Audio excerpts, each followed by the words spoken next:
तो जैसा कि हमने पिछले एपिसोड में देखा था कि गोचन ने काफी आसानी के साथ ये चैन को मार डाला था, जिसके बाद वो उसे रास्ते से हटा के हेलबर्ड यानी स्पीयर को लेने के लिए आगे बढ़ने लगता है। लेकिन अचानक से सुप्रीम मास्टर की बॉडी के अंदर से उसकी एनर्जी बाहर निकलने लगती है। गोचन को समझ में आ जाता है कि ये चैन ने सबसे पहले इसकी सोल को डिस्ट्रॉय किया था, जिसके बाद उसने सुप्रीम मास्टर से अप्रूवल लिया था, जिसके बाद ही वो स्पीयर को यूज कर पा रहा था। लेकिन गोचन ने ये चैन को मार डाला है और ऊपर से वो कभी भी सुप्रीम मास्टर से अप्रूवल नहीं ले पाएगा। इसलिए गोचन को सुप्रीम मास्टर की लेगेसी को ही डिस्ट्रॉय करना पड़ेगा। लेकिन इसके बाद सुप्रीम मास्टर उसे छोड़ेगा नहीं। वहीं पे सुप्रीम मास्टर गोचन से कहता है कि मेरे पास आने से पहले अपनी सच्चाई दिखाओ। वहीं पे गोचन पूरी तरीके से रेडी था कि अगर उसे अप्रूवल नहीं मिलती है तो फिर वो स्पेस का इस्तेमाल करके अटैक को डॉज कर लेगा। वहीं पे सुप्रीम मास्टर जैसे ही गोचन को चेक करता है तो फिर उसे एक झटके के अंदर पता चल जाता है कि गोचन के अंदर बेमिसाल बुराइयां भरी पड़ी हैं और वो उसके ऊपर अटैक कर देता है। हालांकि गोचन के ऊपर इसका कोई भी असर नहीं होता है, क्योंकि उसके पास अलग ही आर्टिफैक्ट थे खुद को बचाने के लिए। गोचन उसे रिक्वेस्ट करता है कि उसे उसकी लेगेसी दे दी जाए। वो किसी भी तरह का बुरा काम नहीं करेगा, भले ही उसके अंदर हल्की फुल्की बुराई हो। लेकिन सुप्रीम मास्टर आगे से साफ मना कर देता है, ये कहते हुए कि गोचन के अंदर इतनी ज्यादा बुराई भरी पड़ी है कि कोई सोच भी नहीं सकता है। तो फिर गोचन भी वहाँ पे असली रंग दिखाते हुए कहता है कि तुम जैसे मरे हुए इंसानों को अपनी कब्र के अंदर सिर्फ चुपचाप पड़े रहना चाहिए, न कि जिंदा इंसानों के बीचों में दखल देनी चाहिए। इसे सुप्रीम मास्टर को काफी ज्यादा गुस्सा आता है और वो काफी जोर से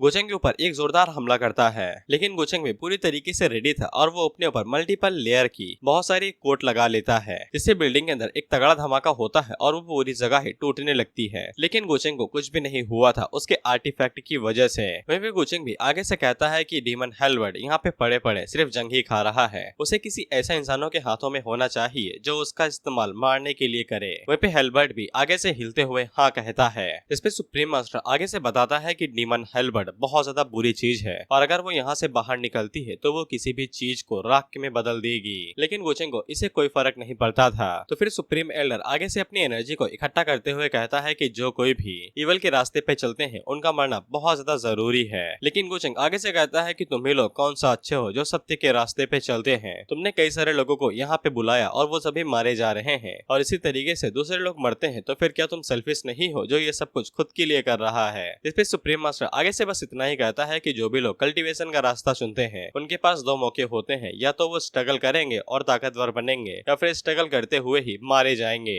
गोचिंग आगे से कहता है कि सब मेरा कोई भी लेना देना नहीं है। हेलबर्ड एक डिमोनिक आइटम है और वो मेरे लिए किसी मौके से कम नहीं है, और ऊपर से तुमने जिस कैंडिडेट को सिलेक्ट किया था मैंने उसे पहले ही मार दिया है। इससे सुप्रीम मास्टर को काफी ज्यादा गुस्सा आता है और वो डायरेक्ट गोचिंग के ऊपर अपनी बीम से हमला करता है। लेकिन वो बीम गोचिंग को पार करके निकल जाती है क्योंकि वो स्पेस का इस्तेमाल किया था। लेकिन वो बेचारी बीम सीधा जाके लिली को लगती है और वो बेचारी घायल हो जाती है। वह फिर सुप्रीम मास्टर को भी समझ में आ जाता है कि गोचंग ने वॉइड स्पेस का इस्तेमाल किया है, जिसके बाद गोचंग हेलबर्ड के ऊपर आ जाता है और कहता है कि अब ये मेरे लिए काफी ज्यादा कमाल की चीज रहेगी। इसके बाद गोचंग हेलबर्ड के ऊपर लगी हुई सील को हटा देता है और वो जैसे ही सील को हटाता है तो फिर वहाँ पे बहुत ज्यादा डिमोनिक एनर्जी रिलीज होती है जो कि पूरे सीक्रेट रियलम के अंदर फैल जाती है और वहाँ पे जो भी लोग थे और जो भी लोग उसकी चपेट के अंदर आते हैं वो एक झटके के अंदर ही धूल बन के उड़ जाते हैं। वह फिर सुप्रीम एल्डर जैसे ही गोचंग के ऊपर अटैक करने वाले थे तो वो भी हेलबर्ड का इस्तेमाल करते हुए सामने की तरफ एक स्ट्राइक मारता है और ये स्ट्राइक इतनी ज्यादा शक्तिशाली थी कि वो पूरा मेंशन ही दो हिस्सों में कट के रख जाता है और साथ ही में सुप्रीम मास्टर के भी दो टुकड़े हो जाते हैं। लेकिन गोचंग अपने पास से एक खास तरह की बोतल बाहर निकालता है और उन्हें अब बोतल के अंदर भर लेता है ताकि वो बाद में इनकी एनर्जी का इस्तेमाल करे खुद की पावर को बढ़ाने के लिए। साथ ही में उनकी जो बॉडी ऊपर रखी हुई थी उसकी मुंडी नीचे आके गिर जाती है, यानी कि सुप्रीम एल्डर का गेम यहीं पे खत्म हो जाता है। वह फिर गोचंग डीमन हेलबर्ड से कहता है कि तुम्हें चिंता करने की जरूरत नहीं है, तुम हजारों सालों से यहाँ पे लगे हुए जंग खा रहे थे, लेकिन तुम्हारे फ्यूचर मास्टर के तौर पे मैं तुम्हारा भरपूर इस्तेमाल करूंगा और दोबारा कभी भी तुम्हें इस जगह पे अकेला रहना नहीं पड़ेगा। वहीं पे हेलबर्ड भी आगे से बज बज करके आवाज करता है, यानी कि उसे गोचंग अपना मास्टर के तौर पे मंजूर था। वहीं पे गोचंग जब अपनी स्टैट विंडो के अंदर चेक करता है तो फिर उसे पता चलता है कि हेलबर्ड कोई मामूली वेपन नहीं है, यहाँ तक कि सिस्टम ने उसके वेपन के लिए खास जगह बनाई थी जो कि उसका स्लॉट था। इसके बाद बाकी सभी लोग अंदर आते हैं तो वो लोग सबसे पहले गोचंग से माफी मांगते हैं क्योंकि लिली अंदर आ गई थी। हालांकि गोचंग उनसे कहता है कोई बात नहीं है और वहाँ से बाहर निकल जाता है। जिसके बाद अंजुए और बाकी लोग आते हैं और उसे पूछते हैं कि ये चैन कहाँ पे है, तो वो ये चैन की तरफ इशारा करके बताती है कि वो मारा गया है और गोचंग ने उसे मार दिया है। लेकिन सील की वजह से लिली अभी भी अपना दुख नहीं दिखा पा रही थी और वहाँ से ये चैन को छोड़ के निकल जाती है। जिसके बाद हम लोग अपर रियल आलम के सुप्रीम इमोर्टल डायनेस्टी को देखते हैं, जहाँ पे हम लोग एक लड़की को देखते हैं जो कि अपने भाई से सुप्रीम इमोर्टल डायनेस्टी के थ्रोन यानी कि सिंहासन को ले लेती है और उसके भाई को भी कोई दिक्कत नहीं थी क्योंकि इस लड़की के अंदर गजब की क्वालिटीज थी। इसके बाद हमें पता चलता है कि इस लड़की का नाम युए मिंगकॉन्ग है जो कि अब से क्राउन प्रिंसेस रहने वाली थी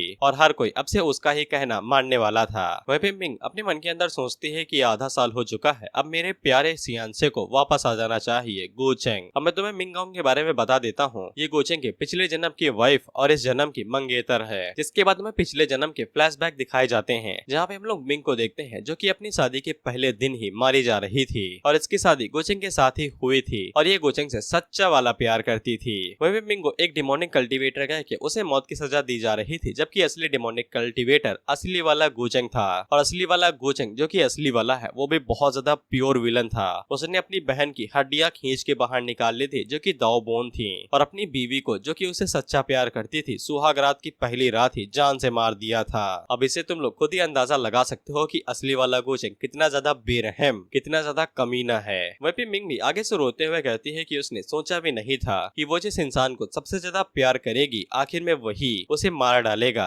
इसीलिए मिंग इस जिंदगी के अंदर फैसला करती है कि वो गुचेंग को पूरी तरीके से बर्बाद कर देगी और उसके असली चेहरे को सामने लाएगी और उसकी जिंदगी जीते जी नर्क बना देगी। इसके बाद हम लोग गुचेंग को देखते हैं जहाँ पे एल्डर ही अपर वर्ल्ड का रास्ता खोलते हैं और वो तीनों आसानी के साथ अपर वर्ल्ड के अंदर आ जाते हैं। इसके बाद गुचेंग सबसे पहले अपने फादर से मिलने के लिए जाते हैं जहाँ पे फादर अपने बेटे को देख के काफी ज्यादा खुश हो जाते हैं और उससे पूछते हैं कि वो जिस काम से नीचे गया हुआ था क्या उसने पूरा कर लिया। तो फिर गुचेंग आगे से हेलबर्ट अपने फादर को दिखाता है तो वो हेलबर्ट को देख के काफी ज्यादा खुश हो जाते हैं और कहते हैं कि इसके पास तो स्पिरिट भी है, लेकिन वो गुचेंग को अभी इस वेपन को इस्तेमाल करने से मना करते हैं क्योंकि गुचेंग के पास डिमोनिक हार्ट है जिसकी मदद से वो कभी भी ईवल बन सकता है और इस दुनिया के अंदर डिमोनिक कल्टीवेशन और ईवल चीजें बहुत ज्यादा बुरी मानी जाती है, यहाँ तक कि कई सारे सेक्ट एक साथ मिलकर तुम्हें मार भी सकते हैं। इसीलिए गुचेंग इस बात को अभी तक छुपाए हुए था कि उसके पास डिमोनिक हार्ट है। वह भी गुचेंग के फादर उसे कहते हैं कि अपनी मदर से भी जाके मिल लो, वो तुम्हें काफी ज्यादा मिस कर रही थी। इसके बाद गुचेंग के फादर उसे मिंग के बारे में बताते हैं कि तुम्हारे जाने के बाद उसने बहुत ज्यादा मेहनत की है, अब वो खुद को एक एम्प्रेस समझ रही है और यहाँ तक कि उसकी मदर भी उसे अपनी बहू के तौर पे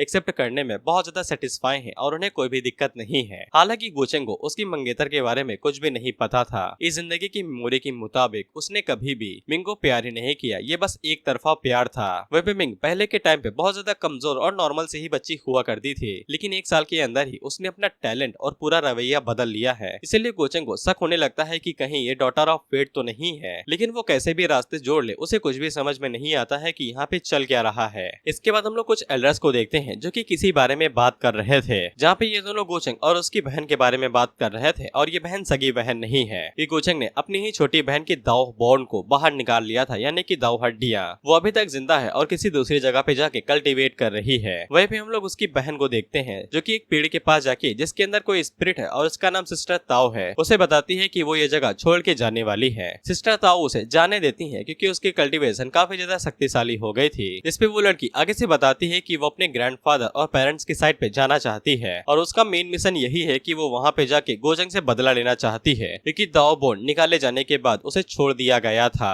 सिस्टर ताओ उस लड़की को जाने देती है क्योंकि उसके रिवेंज के बीच में वो लोग आना नहीं चाहते हैं, लेकिन सिस्टर ताओ अपने पास से एक फूल निकालती है जो कि मुश्किल समय में उस लड़की की मदद कर सकता है उसकी जान बचाने के लिए। उसी टाइम पे उस लड़की का पेट वहाँ पे आ जाता है जो कि एक डिवाइन बीस्ट था और वो लड़की उसके ऊपर बैठ के वहाँ से चली जाती है और रोते हुए कहती है कि यहाँ पे सिस्टर ताओ और बाकी सभी एल्डर्स ने उसका बहुत ज्यादा ख्याल रखा है और उसे काफी अच्छे से ट्रेन किया है, इसीलिए वो उन लोगों से मिलने के लिए जरूर वापस आएगी। इसके बाद हम लोग एल्डर ही को देखते हैं जो कि इमॉर्टल लैंड के किसी बाहरी इलाके में जाते हैं जहाँ पे वो सभी लोग बाहर आते हैं और उन्हें ग्रेट करते हैं और पूछते हैं कि वो लोग यहाँ पे किस लिए आए हैं। तो फिर एल्डर ही आगे से बताते हैं कि वो यहाँ पे किसी को ढूंढने के लिए आए हैं जो कि और कोई नहीं, ये लड़की गुचेंग की छोटी बहन जियान होती है। वह भी जियान को भी समझ में आ जाता है कि गुचेंग उसे ढूंढने की कोशिश कर रहा है और वो फैसला कर लेती है कि जब तक वो पूरी तरीके से गुचेंग के साथ फाइट करने के लिए रेडी नहीं हो जाती है तब तक वो छुप के ही रहेगी। इसके बाद वो वहाँ से खिसकने लगती है। वहीं पे हम लोग गुचेंग को देखते हैं जो कि उन सभी चीजों को कैलकुलेट करने की कोशिश कर रहा था, यहाँ पे चल क्या रहा है और क्या क्या होने वाला है। इसके बाद वो सिस्टम की मदद से वहाँ पे ब्रेक थ्रू कर लेता है तो फिर बहुत ज्यादा एनर्जी रिलीज होती है और सभी को पता चल जाता है कि गुचेंग ने सक्सेसफुली ब्रेक थ्रू करके किंग फेस को अचीव कर लिया है। और मैं तुम्हें पहले ही बता दूं कि इसकी असली कल्टीवेशन वो छुपी हुई है। वहीं पे गुचेंग जैसे ही किंग फेस के अंदर आता है तो फिर उसे पता चल जाता है कि अब वो दुनिया के इमोशंस को भी फील कर सकता है। साथ ही में वो अपनी दाव बोन को देखता है जो कि उसने जियान से ही चुराई थी और उसे पता चल जाता है कि उसकी बहन अभी तक जिंदा है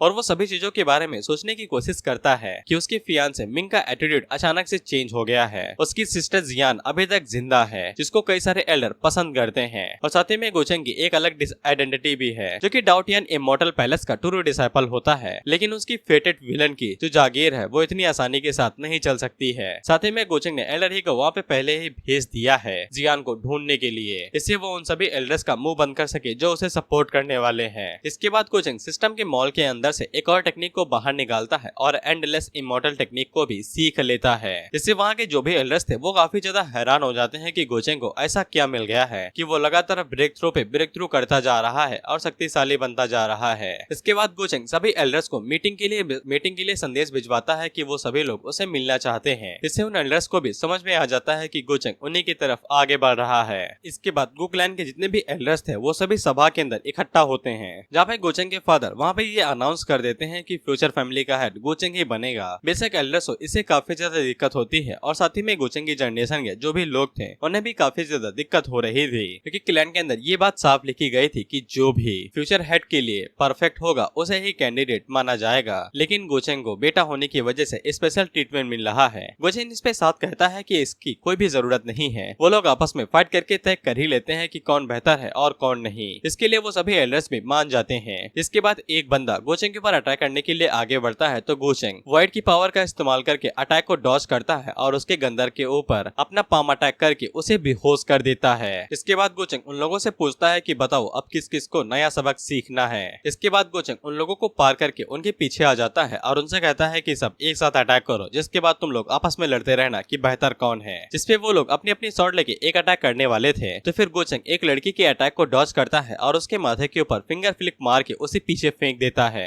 इसके बाद कुछ लड़के आगे बढ़ते हैं और गोचेंग के ऊपर अपनी अपनी टेक्निक का इस्तेमाल करते हुए अटैक करते हैं। हालांकि गोचेंग उन सभी के अटैक्स को डॉज करता है और उनके ऊपर पंचेस और पाम अटैक करते ही उन सभी को नॉकआउट करते जा रहा था। उसी टाइम पे एक और बंदा गोचेंग के ऊपर से डिवाइन किक से अटैक करता है, लेकिन गोचेंग उसे डॉज कर लेता है। तो फिर दूसरा बंदा आगे बढ़ता है जो कि गोचेंग के ऊपर स्पिरिचुअल शॉट से अटैक करता है, लेकिन गोचेंग उन सभी को भी डॉज कर लेता है। उसी टाइम पे तीसरा बंदा गोचेंग के ऊपर एक फायर अटैक करता है, लेकिन गोचेंग उसे अपने हाथों की मदद से ही अपने स्पेस के अंदर ट्रांसफर कर लेता है और जब दूसरी लड़की उसके ऊपर अटैक करने के लिए आ रही थी तो गोचेंग उसी के ऊपर वो फायर अटैक कर देता है, जिससे वो लड़की वहीं पे नॉकआउट हो जाती है। इसके बाद गोचेंग उड़ते हुए ऊपर की तरफ जा रहा था तो फिर उन्हें लगता है कि गोचेंग भागने की कोशिश कर रहा है, तो वो सभी भी गोचेंग का पीछा करने लगते हैं और उसके ऊपर अटैक करते हुए चोटी के ऊपर जाने लगते हैं। हालांकि गोचेंग यहाँ पे अपनी टेक्निक का इस्तेमाल करने के लिए आया था। इसके बाद वो एंडलेस इमॉर्टल टेक्निक का इस्तेमाल करता है तो आसमान से रोशनी चमकने लगती है। इसके बाद वहाँ पे एक बहुत बड़ा पाम आता है जो कि उन सभी लोगों के ऊपर एक ही बार में अटैक करता है और वो सभी लोग एक ही बार में नॉकआउट हो जाते हैं। गोचेंग के फादर आगे से कहते हैं कि अब यहाँ पे दूसरा कोई भी कैंडिडेट नहीं है, इसीलिए गोचेंग फैमिली हेड बनेगा।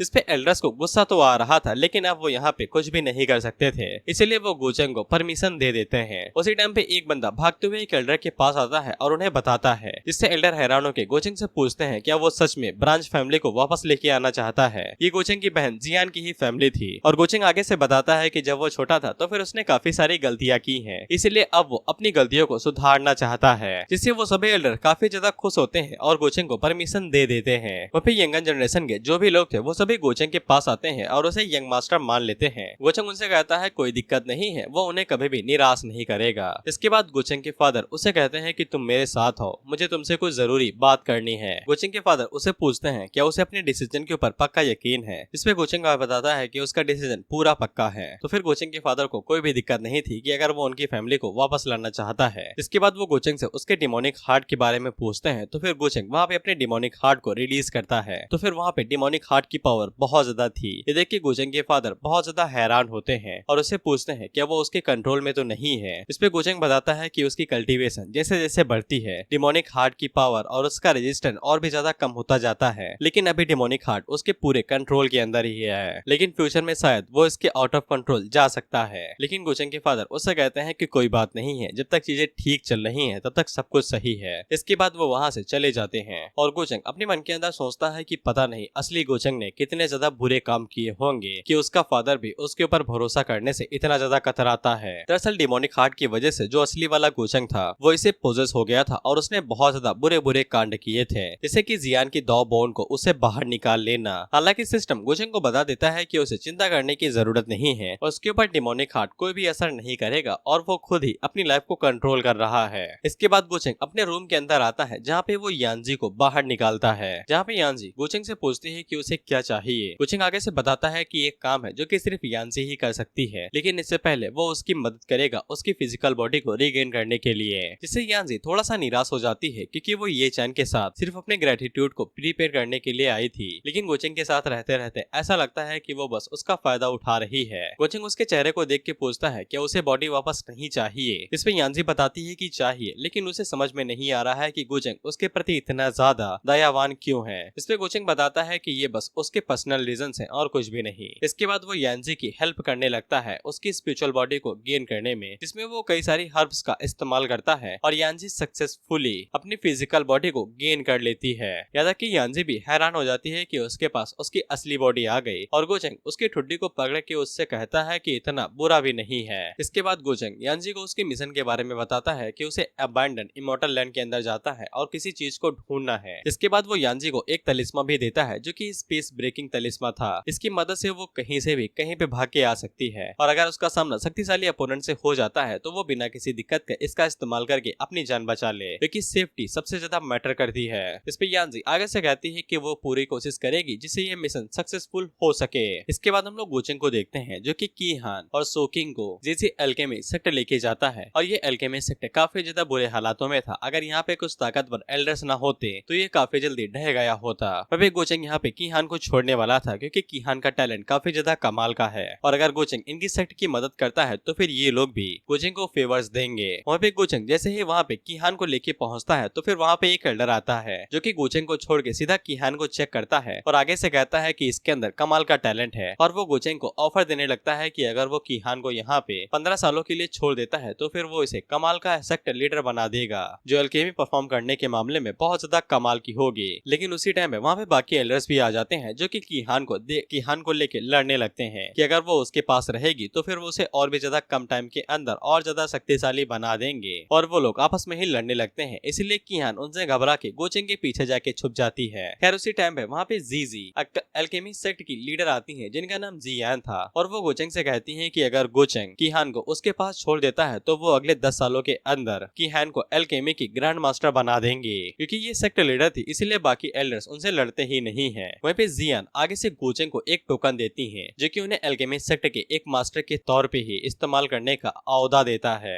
जिससे वो एल्डर काफी ज्यादा हैरान होते हैं। लेकिन जियान बताती है कि गोचंग उन्हें काफी ज्यादा अच्छा फेवर दे रहा है इसलिए उन्हें बदले में कुछ तो देना चाहिए ना। वहीं पे गोचंग भी इस डील के लिए मान जाता है और वो कीहान को जियान का डिसाइपल बना देता है और उसके सर को सहलाते हुए कहता है कि उनकी बात अच्छे से मानना और अगर तुमने गलती की तो फिर तुम्हें पनिशमेंट मिलेगी, जिससे कीहान शर्माते हुए कहती है कि वो बिल्कुल और उसकी उम्मीदों पे खड़ा उतरेगी। जिससे वो सभी लोग भी हैरान होकर अपने मन के अंदर सोचते हैं कि ये मेरी डिसाइपल है लेकिन मुझे कुछ तो गड़बड़ लग रही है। इसके बाद हम लोग सोकिंग को देखते हैं जो कि काफी ज्यादा उदास लग रही थी। गोचंग उससे पूछता है कि तुम्हें क्या हुआ है तो फिर वो आगे से उदास होकर बताती है कि उसने कीहान के लिए काफी ज्यादा अरेंजमेंट्स कर दिए हैं लेकिन उसने सोकिंग के लिए अभी तक कुछ भी नहीं किया है। क्या गोचंग को अब सोकिंग की जरूरत नहीं है? गोचंग उसे बताता है कि अगर मुझे तुम्हारी जरूरत ही ना होती तो फिर मैं तुम्हें ऊपर लेके ही ना आता और नीचे छोड़ देता। तुम्हारी बुद्धि थोड़ी सी तेज है लेकिन इन सभी मामलों के अंदर तुम बेवकूफ बन जाती हो। जिसके बाद गोचंग सोकिंग से पूछता है क्या कुछ ऐसा है जो तुम मुझे बताना चाहती हो? इस पे सोकिंग उसे बताती है कि वो सच में उसे कुछ छुपा रही है और वो उसे बताने लगती है कि वो दूसरे बेबीज के मुकाबले में जब से पैदा हुई है तब से ही अलग है, यहाँ तक कि उसके सी ऑफ कॉन्शियसनेस के अंदर भी गड़बड़ है। जिस पे गोचंग पीछे मुड़ के उससे कहता है कि तुम्हारा मतलब एक बॉडी के अंदर 2 सोल होने से है ना? इसको भाई पहले से ही पता था कि सोकिंग इसे क्या छुपा रही है। जिसपे कीहान आगे से हार में भरती है। गोचंग अपने मन के अंदर सोचता है कि इसी वजह से मेरी लक वैल्यू काफी ज्यादा बढ़ रही थी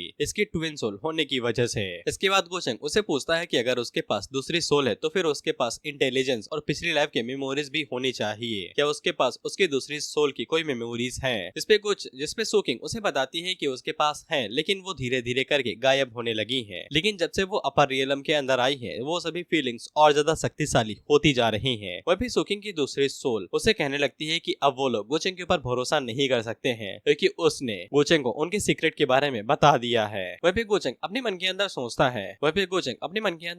है कि अपर रियलम के अंदर किसी ग्रेट पावर की वजह से ये काफी बुरी तरीके से घायल हो गई होगी, जिसके बाद ये लोअर रियलम के अंदर रिकार्नेट हो गई होगी और सन ऑफ फेट की फीमेल लीड बन गई। लेकिन चीजें इतनी ज्यादा सिंपल तो नहीं लगती हैं। वह भी सोकिंग गोचेंग को बताती है कि उसे अक्सर एशियन बैटलफील्ड के सपने आते रहते हैं, जहाँ पे वो कई सारे लोगों को देखती है जो कि उसके सामने अपना सर झुका के उसकी पूजा करते हैं और उसने उन लोगों को कभी भी नहीं देखा है। और सपने के अंदर उसका चेहरा बहुत ज्यादा सैवेज और एकदम रूथलेस डेविल की तरह होता था, जो हर किसी चीज को डिस्ट्रॉय करना चाहती है। हालांकि गोचेंग उसे कहता है कि कोई बात नहीं है, उसे खुद इतना सब तो नहीं पता है, लेकिन अगर उसके पास एक दूसरी सोल है जो कि एक ही बॉडी के अंदर है, तो फिर उसके पास नॉर्मल लोगों के मुकाबले में बहुत ज्यादा चालाकी और विजडम है और इसके लिए ये बहुत ज्यादा फायदे का रहेगा अगर वो दोनों आपस में मिल जाती हैं और उसके लिए नई दुनिया के रास्ते खुल सकते हैं। इससे सोकिंग भी काफी ज्यादा खुश हो जाती है। वह भी गोचेंग अपने मन के अंदर सोचता है कि इस अजीब सी दुनिया के अंदर जहाँ पे हमेशा ये बात पता चल सकती है कि मेरे पास डिमोनिक हार्ट है, तो फिर क्या तुम मेरे लिए एक अच्छा टूल नहीं रहोगी जो कि मेरे लिए इन सभी चीजों को कवर कर सकता है। बड़ा हरामी है यार, सोकिंग को इस्तेमाल करना चाहता है खुद के फायदे के लिए ताकि इल्जाम लगा सके कि मेरे पास तो डिमोनिक हार्ट है ही नहीं, वो तो सोकिंग के पास है। इसके बाद गोचेंग सोकिंग से कहता है कि वो जब तक चीजें ऐसी चल रही हैं तब तक ऐसे ही रहे। कुछ ही टाइम के अंदर वो अपनी मदर के वापस जाएगा, जिसके बाद वो जो कि ताइचू टेम्पल के अंदर है और अगर वो समझेंगे तो फिर वो तुम्हारी मदद जरूर करेंगी। और वो अपने मन के अंदर सोचता है कि ताइचू टेम्पल ही वो असली जगह थी जहाँ पे ताइचू डीमन कल्ट रहता था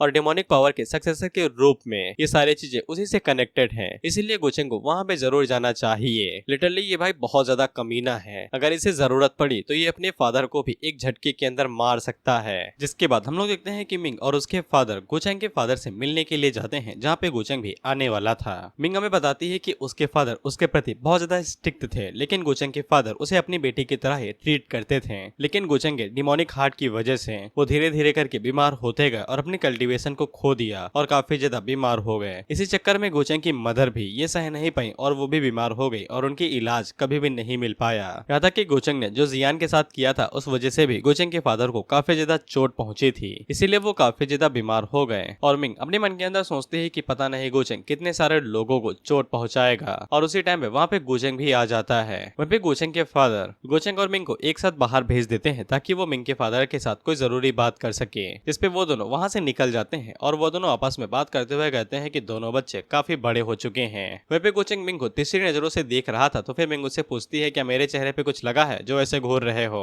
लेकिन गोचेंग असल में तो उसके लक पॉइंट्स को देख रहा था जो कि 8000 से भी ऊपर है। वहीं पे गोचेंग मिंग से पूछता है क्या तुम यहाँ पे सगाई तोड़ने के लिए आई हो। इससे मिंग को ऐसा लगता है कि गोचेंग को सच्चाई के बारे में पता चल चुका है, इसीलिए वो काफी प्यार से कहती है कि अगर उसे सगाई तोड़नी है तो फिर वो तोड़ सकता है, क्योंकि गोचेंग वैसे भी उससे नफरत ही करता आया है। हालांकि गोचेंग ऐसा बिल्कुल भी नहीं चाहता था, वो तो बस ऐसे ही बात कर रहा था। वहीं मिंग का प्लान ये था कि वो अभी एंगेजमेंट को तोड़ना नहीं चाहती है ताकि वो धीरे धीरे करके गोचेंग का भरोसा जीत सके। और जैसे ही गोचेंग मिंग के सामने अपना गार्ड ऑफ कर देगा तो फिर वो धीरे धीरे करके गोचेंग को खत्म कर देगी। अब यहाँ पे गोचेंग अपनी असली चाल चलना शुरू करता है और वो मिंग से कहता है कि उसने बीते सालों में उसको जैसे भी ट्रीट किया हो वो उसका पास्ट था, लेकिन अब से वो उसे बहुत ज्यादा अच्छे से ट्रीट करेगा और वो सगाई को भी नहीं तोड़ेगा। इससे मिंग को ऐसा लगने लगता है कि गोचेंग को पता चल चुका है कि वो रीबॉर्न हुई है, नहीं तो अचानक से इस कमीने का दिल तो नहीं बदलने वाला था। और वो खुद को समझा लेती है कि ये बस धोखा देने का तरीका है, उसे अपने मिशन के बारे में नहीं भूलना चाहिए। लेकिन गोचेंग तो उसके ऊपर प्यार ही बरसाया जा रहा था। उससे पूछता है कि तुम्हें इतना पसीना क्यों आ रहा है, क्या तुम्हें बुखार है, क्या तुम्हारी तबीयत खराब है। वहीं पे मिंग उसे पूछती है क्या तुम झूठ तो नहीं बोल रहे हो, तुम सच में सगाई नहीं तोड़ना चाहते ना, मैं बहुत ज्यादा खुश हूँ। इस पे गोचेंग उसे गले लगा लेता है और उससे कहता है कि बिल्कुल भी नहीं, वो उसे झूठ कैसे बोल सकता है। वहीं पे हमें तो पता है कि गोचेंग ऐसा क्यों कर रहा था और अपने मन के अंदर सोचता है कि तुम्हारी एक्टिंग लिन टियान से तो बिल्कुल भी अच्छी नहीं है। वहीं पे मिंग उसे पूछती है कि तुम अचानक से इतने अच्छे क्यों हो गए। गोचेंग बताता है अरे तुम मेरी बीवी हो भाई, फ्यूचर में बनने वाली हो, मैं तुमसे नाइस कैसे नहीं रहूंगा। जिसमें मिंग की आंखों में आंसू आ जाते हैं और वो मन के अंदर सोचती है कि पिछले जिंदगी में जब शॉर्ट से मेरा दिल चीर दिया था तब याद नहीं आया था कि मैं तुम्हारी बीवी थी। इसके बाद वो अनकंफर्टेबल होके वहाँ से चली जाती है। उसकी जाने के बाद सिस्टम गोचेंग के पास आता है और उसे बताता है कि मिंग डॉटर ऑफ फेट है और वो रिबॉर्न होके एक एम्प्रेस बनी है जिसके दिल के अंदर प्यार और नफरत बहुत ज्यादा गहराई से घुसी हुई है। इसीलिए गोचेंग को दो ऑप्शन दिए जाते हैं, पहला तो ये है कि उसे पीछे जाओ, उसे मनाओ, उसको प्यार दो और उसे अपना कर लो, और दूसरा ये था कि डायरेक्ट मार दो, और दोनों रिवॉर्ड सेम ही थे। थे, 5000 लक पॉइंट, 25,000 डायनेस्टी पॉइंट। और मैं गारंटी देता हूँ कि अगर यहाँ पे लड़का होता तो भाई पक्का सीधा मारने वाला ऑप्शन चूज करता, लेकिन लड़की है तो सीधा डॉक्टर को बचाने वाला किया है। क्योंकि गोचंग ने सेकंड ऑप्शन चूज किया था तो फिर उसे वो सभी चीजें दिखाई जाती हैं जो कि मिंग और उसके बीच में पिछले लाइफ के दौरान हुई थी, और उसे पता चल जाता है कि मिंग को बहुत ज्यादा इमोशनल डैमेज हुआ था। शादी के पहले ही दिन अपने प्यारे पति के हाथों मारा जाना ये कोई बड़ी बात नहीं थी, और उसे समझ में आ जाता है कि वो मिंग का दिल आसानी के साथ तो नहीं जीत पाएगा। इसीलिए गोचंग यहाँ पे दूसरे तरीकों का इस्तेमाल करने वाला था, ये दिखा के कि वो भी रीबॉर्न हुआ है, अब वो पूरी तरीके से बदल गया है। इसके बाद हम लोग देखते हैं कि वो चारों बाप बेटा बहू सब एक साथ बैठ के वहाँ पे लंच कर रहे थे। वहीं पे जब गोचंग के फादर मिंग को थोड़ा सा उदास देखते हैं तो फिर वो पूछते हैं क्या गोचंग ने तुम्हें दोबारा परेशान किया, तो मिंग कहती है कि बिल्कुल भी नहीं। वहीं पे गोचंग भी खड़ा होता है और वो कहता है कि ये मेरी होने वाली वाइफ है यार, दिल से ज्यादा प्यार करता हूँ, कैसे पुली कर सकता हूँ। इसके बाद वो अपने हाथों से मिंग को खाना भी खिलाता है। वहीं पे मिंग को ऐसा लगता है कि गोचंग जानबूझ के ये नाटक कर रहा है लवी डवी कपल होने का, ताकि वो एल्डर्स को दिखा सके कि वो कितने ज्यादा क्लोज हैं। वहीं पे गोचंग मिंग से कहता है कि आज रात को ज्यादा ही लंबी है, क्या तुम मुझे ड्रिंक के लिए कंपनी दे सकती हो। मिंग के फादर और गोचंग के फादर ये बात समझ जाते हैं, जिसके बाद वो दोनों ही वहाँ से किसी काम के लिए निकल जाते हैं। उनके जाने के बाद मिंग भी वहाँ से जाने लगती है, गोचंग से ये कहते हुए कि अब उसे नाटक करने की जरूरत नहीं है।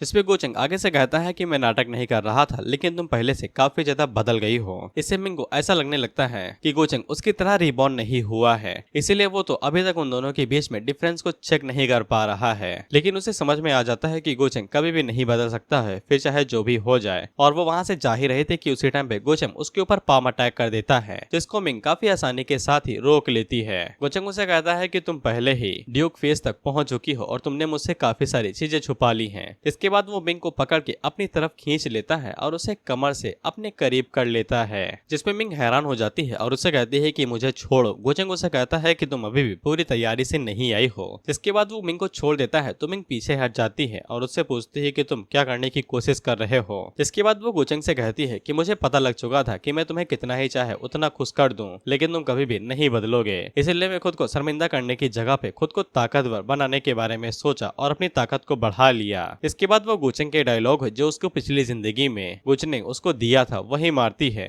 आखिरकार ताकत ही बाहरी दुनिया के अंदर इस्तेमाल की जाती है। गोचंग अपने मन के अंदर सोचता है ओहो काफी ज्यादा चालाक हो रही हो। इसके बाद गोचंग उसकी तरफ आगे बढ़ते हुए कहता है कि तुम्हें ऐसा क्यों लगता है कि मेरा दिल नहीं पिघलेगा, तुमने अभी तक मुझसे काफी सारी चीजें छुपाए रखी, इससे मुझे दर्द हो रहा है। मिंग से कहती है कि नाटक करना बंद करो, मुझे अच्छे से पता है कि तुम्हारा कैरेक्टर कैसा है। जिसपे गोचंग मिंग से पूछता है तो मेरा कैरेक्टर कैसा है। मिंग से कहती है कि अब वो होल्ड बैक नहीं करेगी, तो फिर गोचंग कहता है कोई जरूरत नहीं है। तो फिर मिंग उसके ऊपर अटैक करने की कोशिश करती है, लेकिन गोचंग उसके हाथ को पकड़ लेता है, जिसके बाद उसके साथ वॉल प्लैंक करता है। मिंग उससे पूछती है कि तुम्हारा क्या करने का इरादा है। इस पे गोचंग उससे कहता है स्यूटी रात बहुत ज्यादा लंबी है, तुम्हें क्या लगता है कि मैं क्या करूंगा। इसके बाद गोचंग उसे धीरे धीरे करके परेशान करने लगता है और मिंग रजिस्ट करने की कोशिश करती है, लेकिन वो आखिर में हार मान ही लेती है। जिसके बाद वो दोनों एक साथ सो लेते हैं, हाँ सच में सो लेते हैं। वहीं पे गोचंग की जब सुबह आंख खुलती है तो फिर मिंग उसे बिना कुछ कहे ही सुबह बिना बताए वहाँ से निकल गई थी। लेकिन गोचंग को ये बात समझ में नहीं आती है कि मिंग ने इतनी जल्दी गिव अप क्यों कर दिया, और उसे ऐसा लगता है कि उसने जो धोखा और नफरत सहा था उसके लिए वो अपनी बॉडी के ऊपर भी गिव अप करने के लिए राजी है। उसने इस हद तक अपने आप को मेंटली प्रिपेयर कर लिया है गोचंग से बदला लेने के लिए। हालांकि गोचंग को मिंग पसंद आ गई है, और अगर ये नफरत वाला बवाल ना होता तो फिर वो मिंग को काफी अच्छे से ट्रीट करता।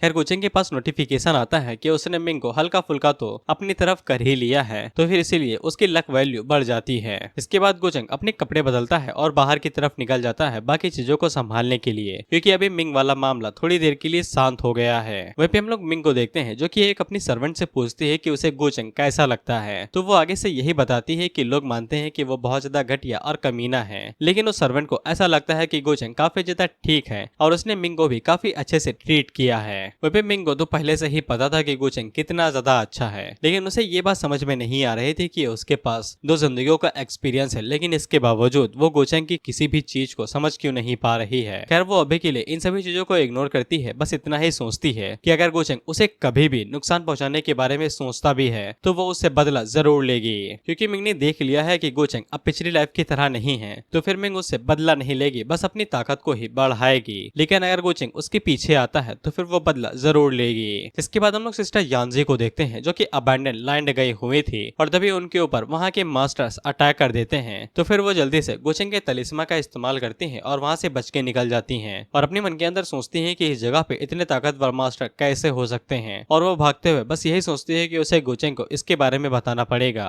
जिसके बाद हमें पता चलता है कि इमोर्टल अबैंडन लैंड ये वही जगह है जहाँ पे गोचेंग की छोटी बहन जियान ट्रेनिंग करती आई हुई थी सेक्टर से बाहर निकालने जाने के बाद। और ये सभी एल्डर्स भी अपने मन के अंदर यही सोचते हैं कि उसके पास गोचेंग फैमिली की तरफ से कोई भी ऑरा नहीं था और उन्हें कुछ भी समझ में नहीं आता है कि यानजी यहाँ पे जियान के लिए आई थी या फिर किसी और काम से। खैर इसके बाद हम लोग जियान को देखते हैं जो कि आसपास के एरिया में भटक रही थी और तभी उसे गले के ऊपर लगे हुए स्टॉल के ऊपर कुछ चीजें दिखाई देती हैं जिनको वो बिल्कुल भी खरीद नहीं सकती थी। और वो अपने मन के अंदर सोचती है कि अगर ये गोचेंग वाला बवाल न होता तो फिर वो इतना ज्यादा गरीबी में ना डूबती कि वो छोटी सी चीज को भी ना खरीद पाती। खैर जियान वहाँ से जा ही रही थी कि उसी टाइम पे वहाँ पे यंग मास्टर फैमिली का कोई बंदा आ जाता है जो कि जियान के ऊपर लाइन मारने की कोशिश करता है। हालांकि जियान उसे इग्नोर करती है लेकिन वो जबरदस्ती ही लाइन मारना चाहता था। खैर वो जियान के साथ आगे कुछ कर पाता कि इससे पहले ही वहाँ पे गोचेंग आ जाता है जो कि अपने बहुत बड़े ड्रैगन के ऊपर आया था। वहीं पे यानजी ने गोचेंग को सब कुछ पहले ही बता दिया था कि साओ जियान यहीं पे ही मिलेगी। खैर इसके बाद पता नहीं उस यंग मास्टर को क्या होता है लेकिन वो अचानक से जियान को पकड़ने का ऑर्डर दे देता है। लेकिन गोचेंग के होते हुए जियान को कोई छू भी नहीं पाता है और वो बंदा गोचेंग से कहता है कि तुम क्या करने के बारे में सोच रहे हो। लेकिन गोचेंग जियान से कहता है कि तुम कैसी हो। लेकिन उस बंदे को लगता है कि गोचेंग उससे बात कर रहा है तो वो उसे गले मिलने के लिए जाता है। लेकिन गोचेंग उसे इग्नोर करके जियान के कंधे के ऊपर बैठे हुए उसके पेट को मार के पीछे फेंक देता है और जियान से कहता है कि काफी टाइम हो गया है, तुम लंबी और खूबसूरत दोनों हो गई हो।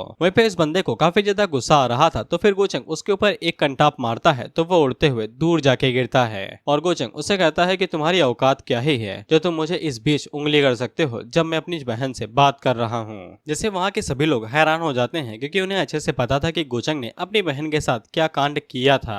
इस बात से जियान भी काफी ज्यादा गुस्सा होती है और गोचेंग से कहती है कि मैं तुम्हारी कोई बहन नहीं हूँ, मैं बस यहाँ पे चीजों को बराबर करने के लिए आई हूँ लेकिन अभी ताकत के बीच में काफी ज्यादा बड़ा गैप है तो मैं अभी कोई भी कदम आगे नहीं बढ़ाऊंगी। गोचेंग उसकी तरफ देखता है और उससे कहता है कि अच्छी बात है कि तुम समझदार हो। वहीं पे वो बंदा गोचेंग से कहता है कि तुम्हारी हिम्मत किससे हुई मेरी फैमिली के होते हुए मुझे इतनी ज्यादा बेइज्जती करवाने की। वहीं पे गोचेंग उसे कहता है तुम्हें क्या लगता है कि तुम इतने वर्दी भी हो, सिर्फ एक मैं ही हूँ जो कि मेरी बहन को बुली कर सकता हूँ, इसीलिए तुम माफी अपनी मौत के साथ दोगे। जिसके बाद वो सामने की तरफ बस एक फिंगर फ्लिक मारता है और उस बंदे की आधी बॉडी हवा में ही गायब हो जाती है। वहीं पे गोचेंग का ड्रैगन उन दोनों गार्ड्स को पकड़ के उन्हें दबा के वहीं पे मार देता है। लेकिन उसी टाइम पे वो बंदा एक खास तरह की टेक्निक का इस्तेमाल करता है और सिक्के को तोड़ के अपनी स्पिरिट फॉर्म में आ जाता है और वहां से बच के भाग जाता है। यानजी गोचेंग से पूछती है क्या वो उसको ऐसे ही जाने देगा, जिसपे गोचेंग बताता है कि वो थोड़ा सा काम का है इसीलिए मैं उसे जाने दे रहा हूँ। वो सभी लोग गोचेंग के बारे में बात करते हुए कहते हैं कि गोचेंग काफी ज्यादा शक्तिशाली है,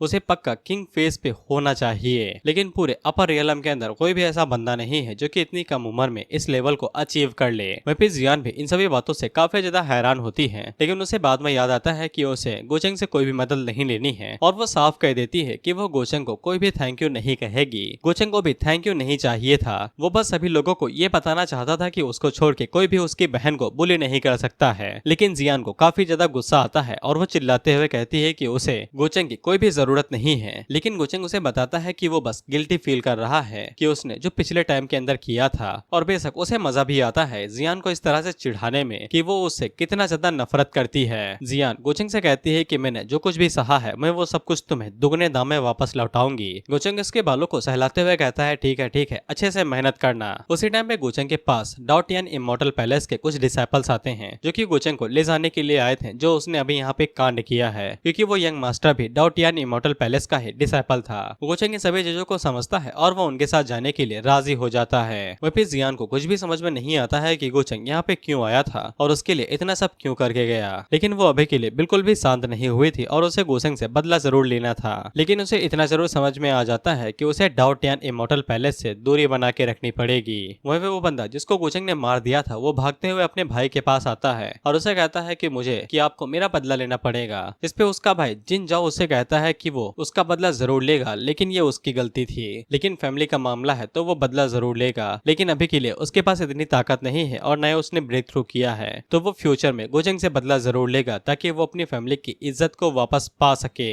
खैर जब गोचेंग डॉटियन पैलेस पहुंचता है तो फिर वहाँ पे उसके साथ कुछ भी नहीं होता है, बस उसे इन्फॉर्मेशन दी जाती है कि बाकी सभी लोगों ने कौन कौन से हैं जिन्होंने डॉटियन पैलेस को ज्वाइन किया है। साथ ही में नाइट हेवनली फॉक्स क्लैन की जो युनमी है वो गोचेंग से मिलना चाहती है और ये गोचेंग के पुरानी साथी या फिर सर्वेंट है। खैर इसके बाद गोचेंग अपने घर पे आ जाता है जहाँ पे उसकी ताकत फिर से बढ़ चुकी थी। इसके बाद गोचेंग हमें बताता है कि उसके फादर का प्लान ये है कि गोचेंग को सबसे पहले डॉटियन इमॉर्टल पैलेस का सक्सेसर बनना है और वो पहले ही यंग जनरेशन में सबसे ज्यादा शक्तिशाली है, तो फिर उसके सक्सेसर बनने वाले चीज यहाँ पे किसी काम की ही नहीं है। परेशानी असल में कुछ एल्डर्स हैं जो कि काफी टाइम से डॉटियन पैलेस के साथ निपटते आ रहे हैं और उनके साथ काम करते हैं। खासकर एक एल्डर जिसका नाम ली सुई है और वो डॉटियन इमॉर्टल पैलेस के साथ काफी टाइम से काम करते आ रहे हैं और शायद से उन्हें अंदाजा लग चुका है कि गोचेंग के पास डिमोनिक हार्ट है, इसीलिए उनके होने को भी आसानी के साथ टाला नहीं जा सकता है। इसके बाद गोचेंग हमें बताता है कि जब से वो अपर वर्ल्ड के अंदर आया है तो फिर उसकी डिमोनिक पावर उसकी बॉडी के अंदर फूटती जा रही है, खासकर तब से जब उसने लिंटियन और सुप्रीम मास्टर के एसेंस को एब्जॉर्ब किया है। इसके बाद गोचेंग फैसला करता है कि वो सबसे पहले ये चेक करेगा कि उसके डिमोनिक बॉडी की कल्टीवेशन किस हद तक पहुंच चुकी है। इसके बाद वो सबसे पहले आसपास अपने सील लगाता है जिससे बाहर किसी को भी नहीं पता चलेगा कि उसके पास डिमोनिक एनर्जी है। जिसके बाद वो अपनी बॉडी के अंदर छुपी हुई डिमोनिक एनर्जी को रिलीज करता है, तो हम लोग देखते हैं कि उसके डिमोनिक हार्ट को अभी तक सील करके रखा गया था। इसके बाद गोचेंग उसे हटाता है तो फिर उसका डिमोनिक रूप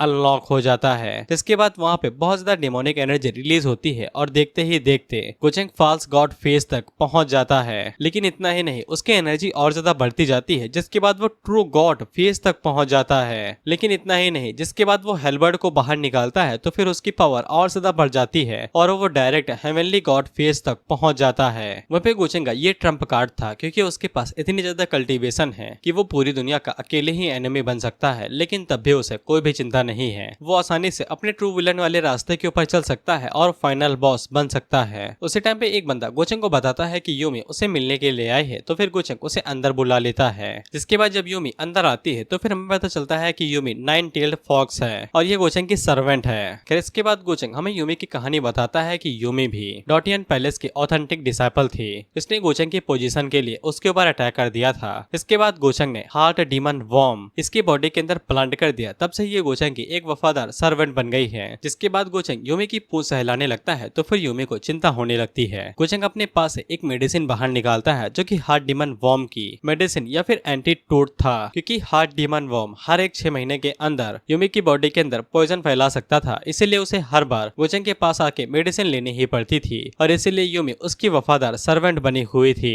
वहीं पे यूमी गोचेंग को बताती है कि 6 महीनों के अंदर उससे जितना ज्यादा हो सकता था उतने ज्यादा फिजिकल एसेंस और बाकी सभी चीजों को इकट्ठा कर लिया है। दरअसल गोचेंग के पास डिमोनिक हार्ट टेक्निक है, तो फिर वो आसानी के साथ क्रॉप्स और लोगों के अंदर से उनकी एनर्जी को एब्जॉर्ब या फिर डिवोवर कर सकता है और यूमी गोचेंग के लिए इन्हीं तरह की लाशों या फिर लोगों को इकट्ठा करती है। वहीं पे यूमी से गोचेंग को यह भी पता चलता है कि जियान किसी एल्डर के पास गई हुई है उसका फेवर लेने के लिए। जिसके बाद हम लोग जियान को देखते हैं जो कि एल्डर ली सुई के पास गई हुई थी और वो उनसे पूछती है कि वो क्या चीज पकड़ने के बारे में सोच रहे हैं, जिसपे वो बताते हैं कि इंसान को। जिसके बाद वो जियान से पूछते हैं क्या तुम यहाँ पे अपने भाई को हराने के लिए आए हो और वो चीज वापस लेने के लिए आए हो जो तुमसे छीन ली गई थी। जियान बताती है कि उसके पास पहले ही नई बोन आ चुकी है और उसे कुछ भी नहीं चाहिए, लेकिन वो बस यहाँ पे इंसाफ चाहती है जो भी उसे दर्द इतने सालों के अंदर सहा है। एल्डर ली सुई इतना ही कहते हैं कि गोचेंग अपने डिमोनिक नेचर को दोइस्ट बोन के साथ छुपाना चाहता था, इसलिए उसने जियान की बोन को चुरा लिया, लेकिन इस सब के बावजूद वो अपने डिमोनिक नेचर को छुपा नहीं सकता है और उन्हें जियान से भी काफी ज्यादा उम्मीदें थी। और अगर जियान चाहती है कि वो उनकी डिसाइपल बने तो फिर उन्हें ये प्रूव करना पड़ेगा कि वो इस लायक है। जिसके बाद वो जियान को सामने की तरफ इशारा करते हुए कहते हैं कि सामने की तरफ तुम्हें पैथ टू हेवन दिखाई दे रहा है, तुम्हें गोचेंग के रिकॉर्ड को पीछे छोड़ना पड़ेगा तो ही मैं तुम्हें सिलेक्ट करूंगा। बेसिकली ये भाई टैलेंट नापने वाला कोई डिवाइस वाइज था जहाँ पे तुम जितना ज्यादा ऊपर जाओगे उतना अच्छा तुम्हारे पास टैलेंट है। एल्डर जियान को ये भी बताते हैं कि ये आसान नहीं होगा क्योंकि गोचेंग वहाँ पे 1,00,000 सालों से भी काफी टाइम तक टॉप पोजीशन पे अटका हुआ है और कोई भी उसे अभी तक बीट नहीं कर पाया है, लेकिन जियान को यकीन था कि वो गोचेंग को हरा सकती है। एल्डर जियान के कॉन्फिडेंस को देख के काफी ज्यादा खुश होते हैं। जिसके बाद उन्होंने जो फिशिंग रॉड पकड़ रखी थी उसकी मदद से वो जब उसे ऊपर खींचते हैं तो फिर आसमान से एक बहुत बड़ा ड्रैगन निकलता है जो कि चू डायनेस्टी का था। चू वो नियान है जो कि असल में एक बंदा है। वहीं पे ये जियान के बारे में पहले से ही जानता था और एल्डर चू से कहते हैं कि जाओ और जाके इसे इसका रास्ता दिखा दो कि हेवन पाथ तक कैसे पहुंचना है। वहीं पे चू अपने मन के अंदर सोचता है कि अगर ये भी गोचेंग से बदला लेना चाहती है तो फिर हम दोनों एक साथ हो सकते हैं। बेसिकली दुश्मन का दुश्मन दोस्त था।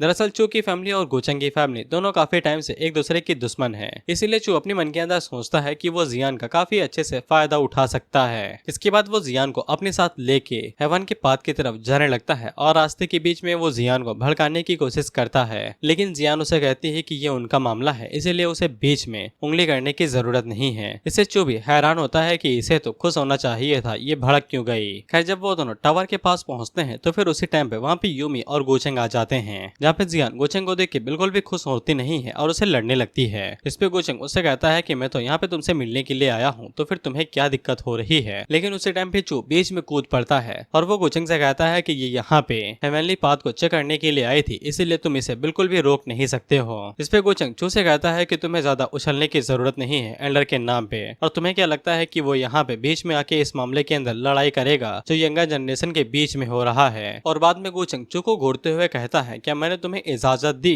कि तुम बीच में मुझे परेशान कर सकते हो जब मैं अपनी बहन के साथ बात कर रहा हूँ। इससे चू को गुस्सा आने लगता है और वो गोचेंग से कहता है कि ज्यादा उड़ो नहीं। इस पे गोचेंग उसे कहता है कि उड़ूंगा तो तुम क्या कर लोगे। जिसपे आसपास के जो भी लोग थे वो सभी देखते हुए कहते हैं कि गर्मा गर्मी का माहौल है, लगता है कि लड़ाई होने वाली है। अब इससे चू को गुस्सा आ जाता है, जिसके बाद वो डायरेक्ट गोचेंग के ऊपर अटैक कर देता है, लेकिन गोचेंग अपनी वर्ड की पावर का इस्तेमाल करते हुए अटैक को काफी आसानी के साथ डॉज कर लेता है। इसके बाद गोचेंग चू के सामने आता है और उसे कहता है कि तुम्हें ऐसा क्यों लगा कि तुम मेरे ऊपर अटैक कर सकते हो। इसके बाद गोचेंग चू के ऊपर एक जोरदार अटैक करता है, जिससे चू के कपड़े फट जाते हैं और वो उड़ते हुए जाके पिलर से जा टकराता है। इससे वो सभी लोग हैरान होकर कहते हैं कि इसने इतनी आसानी के साथ चू को हरा दिया, और उन्हें समझ में आ जाता है कि गोचेंग किंग फेस की इंटरमीडिएट स्टेज के ऊपर है, जो कि उसे ट्रू इमॉर्टल बनाता है। लेकिन चू इतनी आसानी के साथ हार नहीं मानता है, जिसके बाद वो अपनी ड्रैगन फॉर्म में आता है और गोचेंग के ऊपर अटैक करते हुए कहता है कि आज वो उसे यहाँ पे हरा के दिखा देगा कि उसका दोइस्ट हार्ट कितना ज्यादा शक्तिशाली है। हालांकि गोचेंग को इसी मौके का इंतजार था, लेकिन गोचेंग चू के ऊपर बस एक ही कंटा मारता है, जिससे वो जमीन के अंदर जा गड़ता है और एक ही बार में वो नॉकआउट हो जाता है। यूमी उसे पूछती है कि उसने चू को मारा क्यों नहीं, जिसपे गोचेंग आगे से बताता है कि इसका फैमिली बैकग्राउंड बहुत ज्यादा शक्तिशाली है और अगर वो इसे पब्लिक के अंदर मार देगा तो फिर बहुत ज्यादा परेशानी क्रिएट होगी, और वैसे भी वो यहाँ पे उसे अटैक करके ये दिखाना चाहता था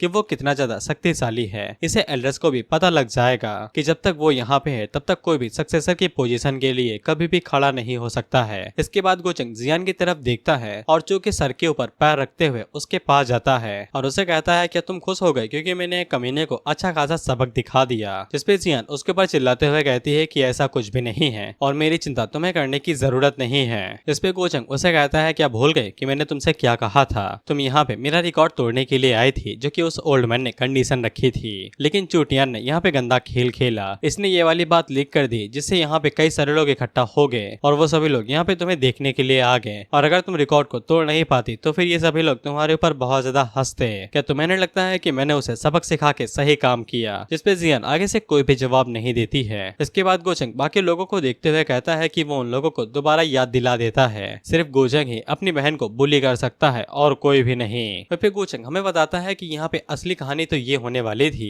कि चू ने तो यही प्लान बनाया था कि जब जियान यहाँ पे फेल हो जाएगी तो फिर पूरा सेक्टर उसका मजाक बनाएगा, लेकिन आखिरी मौके पे जब जियान अपनी असली पावर को रिलीज करेगी तो फिर वो सभी के ऊपर चमाटा मार देगी और रिकॉर्ड को तोड़ देगी। लेकिन उसके बाद वो गोचेंग को उंगली करने की कोशिश करेगी और इस मौके का फायदा उठाएगी ताकि वो गोचेंग को डायरेक्ट चैलेंज कर सके। लेकिन गोचेंग ने इस टाइमलाइन के दौरान यहाँ पे एक नया तरीका सोचा कि वो जियान की मदद करेगा और उसे थोड़ा बहुत कंफ्यूज कर देगा, और वो जियान से कहता है कि उसे उसके ऊपर विश्वास है कि वो आसानी के साथ उसके रिकॉर्ड को तोड़ सकती है क्योंकि वो है तो उसी की बहन। और वो उसके सर को सहलाते हुए कहता है कि तुमने काफी सालों तक मेहनत की है, अगर तुम मेरे रिकॉर्ड को नहीं तोड़ोगी तो फिर और कौन तोड़ सकता है। लेकिन वो बाद में जियान को परेशान करते हुए कहता है कि ये मत सोचना कि तुमने रिकॉर्ड को तोड़ दिया है तो फिर तुम मुझे हरा भी सकती हो। इसे जियान को ये बात पता चल जाती है कि गोचेंग को पहले से ही पता था कि वो सीक्रेटली कल्टीवेट कर रही है और उसे मारने का इरादा कर रही है, लेकिन इसके बावजूद गोचेंग ने उसे कुछ भी नहीं किया और उसे ऐसा लगने लगता है कि गोचेंग ने पिछले सालों में जो भी कुछ उसके साथ किया होगा,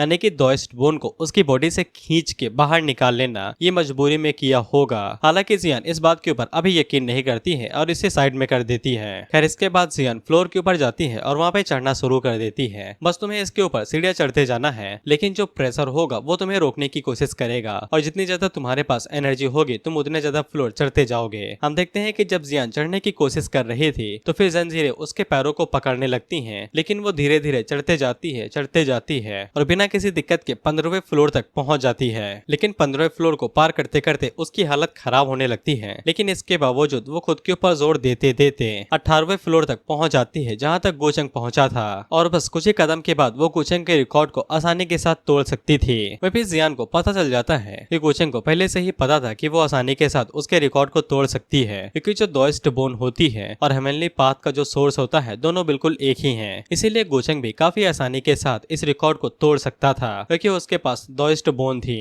इसीलिए जियान अगर गोचंग के रिकॉर्ड को तोड़ ही देती है तो फिर इसका क्या ही फायदा है। वहीं पे गोचंग को भी समझ में आ जाता है कि जियान को पता चल चुका है कि वो क्या करवाने के बारे में सोच रहा है। इसके बाद वो गोचंग के रिकॉर्ड को नहीं तोड़ती है और वहां से नीचे उतर आती है। वहीं पे सभी लोग हैरान हो जाते हैं कि ये तो रिकॉर्ड तोड़ सकती थी, तो फिर इसने गिव अप क्यों कर दिया। वहीं पे गोचंग भी उसे पूछता है कि तुम तो रिकॉर्ड को तोड़ सकती थी, तो फिर हार क्यों मान ली। जिसपे वो कहती है कि इससे तुम्हारा कोई भी लेना देना नहीं है। तो गोचंग उसे कहता है कि तुमने तो मुझे निराश कर दिया। जिसपे जियान उसके ऊपर चिल्लाते हुए कहती है कि इसका तुम्हारे से कोई लेना देना नहीं है और मुझे इस तरह से बुली करना बंद करो। और वो गोचंग से कहती है कि एक दिन मैं तुम्हें पक्का हरा दूंगी और तुम्हारी सारी हड्डियां तोड़ दूंगी। साथ ही में उसकी लक वैल्यू भी पहले से बढ़ जाती है। जिसपे गोचंग उसे कहता है कि मुझे उस दिन का इंतजार रहेगा। जिसके बाद हम लोग एशियन ये फैमिली को देखते हैं, जहाँ पे हम लोग आंट जुए को देखते हैं, जो कि लिली से पूछती है कि ये चैन को मरे हुए काफी ज्यादा टाइम हो गया है, क्या तुम अभी भी उसके लिए गिल्टी फील कर रही हो। जिसपे लिली अचानक से कहती है कि ये चैन बस एक चींटी था जिसके बुरे इरादे थे, तो फिर उसे ये चैन के लिए बुरा क्यों लगेगा।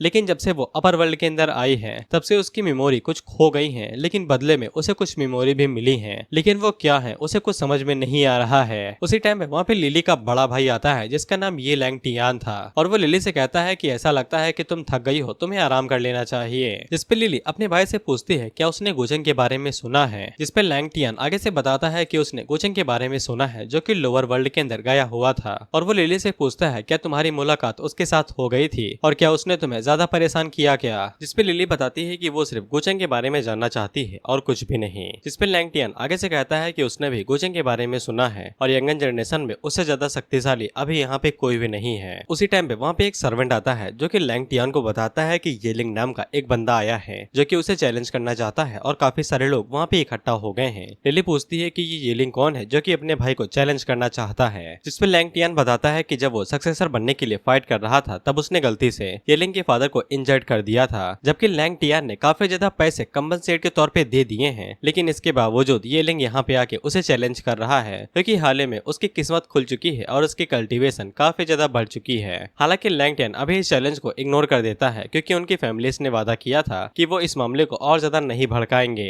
इसके बाद हम लोग मिंग को देखते हैं जो कि गोचंग के पिछली लाइफ में किए गए कर्म कांडों के बारे में सोच रही थी, या फिर मैं ये कहूँ कि ये गोचंग के फ्यूचर के बारे में सोच रही है। कुछ ही महीनों के बाद यहाँ पे डाउटियन इमॉर्टल सेट का एक असली कंपटीशन होने वाला है, जहाँ पे हर एक डिसाइपल लड़ाई करेगा ट्रू इमॉर्टल बनने के लिए। लेकिन असली बवाल तो तब शुरू होगा जब most important treasure immortal path के लिए सामने आएगा, जो कि इमॉर्टल स्पिरिट होगी। काफी सारे लोग इकट्ठा होंगे उसे पाने के लिए, लेकिन कोई भी उसे पा नहीं पाएगा क्योंकि वो अचानक से गायब ही हो जाएगी। और इन सभी चीजों को गायब करने के पीछे हमारे गोचंग का ही हाथ था। साथ ही में मिंग को ये भी पता था कि उसके प्यारे हस्बैंड की जो कल्टीवेशन है वो बाहर से जितनी दिखती है उतनी है नहीं। यहाँ तक कि उसने जियान को भी नहीं छोड़ा था और उसे खत्म करके उसकी लाश ही गायब कर दी थी। इसीलिए मिंग फैसला करती है कि वो इस बार जियान को कुछ भी नहीं होने देगी। और मिंग को ये भी पता था कि यहाँ पे successor of reincarnated Asian emperor appear होने वाला है। इसीलिए मिंग को किसी भी कीमत पे एशियन तलिस्मा पाना ही होगा, जो कि और किसी बंदे के पास नहीं, ये लिंग के ही पास है। जिसके बाद हम लोग एल्डर ली सुई और जियान को देखते हैं जो कि गोचंग की तरफ देख रहे थे।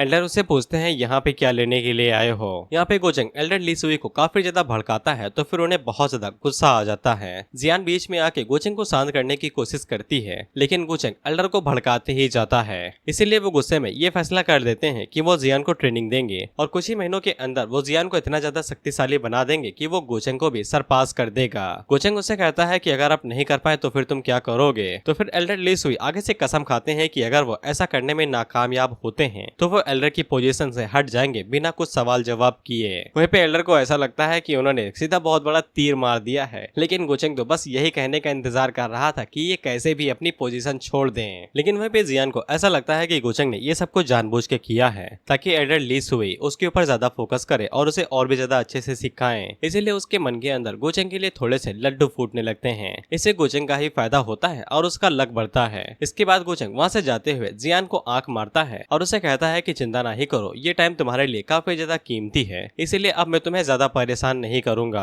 गोचेंग के जाने के बाद एल्डर फूट पड़ते हैं और चिल्लाते हुए कहते हैं कि ये बहुत ज्यादा कमीना है और वो जियान से कहते हैं कि तुम चिंता नहीं करो, मैं तुम्हें बहुत ज्यादा अच्छे से ट्रेन करूंगा और कुछ ही दिनों के अंदर तुम उसका मार मार के भरता बना दोगी। जियान को एल्डर से ये भी पता चलता है कि गोचेंग के पास डिमोनिक एनर्जी या फिर डिमोनिक नेचर जैसा कोई तो चीज है जो कि उसे भटकाती है और उसे कंट्रोल कर पाना काफी ज्यादा मुश्किल है। और एल्डर ये भी बताते हैं कि अगर गोचेंग के पास उसका डिमोनिक नेचर ना होता तो फिर उन्होंने गोचेंग को काफी टाइम पहले ही अपना डिसाइपल बना लिया होता।